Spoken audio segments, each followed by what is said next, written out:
সে সময় আসলে একটা ট্রমার সিচুয়েশনেও জাতি ছিল, এটাকে নিয়ে একটা বাড়তি ক্রাইসিস করা হয়েছে। আজকে স্বরাষ্ট্র মন্ত্রণালয় থেকে স্পষ্ট করা হয়েছে যে প্রাথমিকভাবে 31 জনের একটি তালিকা প্রস্তুত করা হয়েছে এবং তার মধ্য থেকে আমার শেষ খবর পাওয়া পর্যন্ত 17 জনকে গ্রেফতার করা হয়েছে।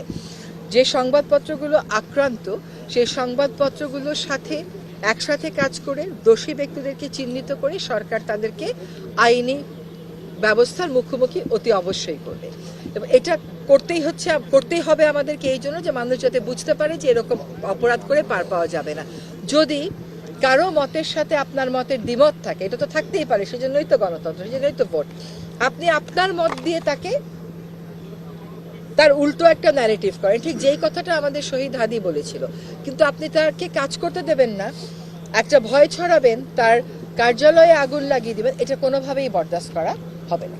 আবার ডেইলি স্টার প্রথম আলোর ক্ষেত্রে আগে যখন জিয়াফত করছে তখন কয়েকটি পত্রিকা বা অনেকে নিষিদ্ধ করেছে যে ওইখানে নিষিদ্ধ সংগঠনের কয়েকজন নেতা বা তাদের কর্মীরা এইগুলা করেছে।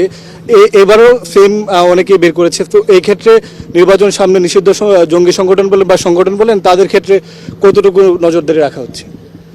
আমরা যেন কেউই একটা উপসংহারে পৌঁছে না যাই যে এটা এই জন্য হয়েছে, কারণ ঘটনা বিশ্লেষণটা যেন আইন শৃঙ্খলা রক্ষাকারী বাহিনী করতে পারে, সরকারের যে গোয়েন্দা সংস্থাগুলো আছে তারা করতে পারে। সেজন্য আপনাদের কাছে যা তথ্য আছে সব তথ্য দিয়ে তাদেরকে আপনারা সাহায্য করেন। সরকার সকল সম্ভাবনাকে মাথায় রাখছে এবং একটা কথা বলে আমি আশ্বস্ত করতে চাই যে এই ঘটনার সাথে যারাই জড়িত থাকুক না কেন, যাদের ব্যাপারেই আমরা তথ্য প্রমাণ পাবো, আমাদের তদন্তে এটা উঠে আসবে, তাদের সকলের বিরুদ্ধেই ব্যবস্থা গ্রহণ করা হবে এবং সেটা দৃশ্যমান।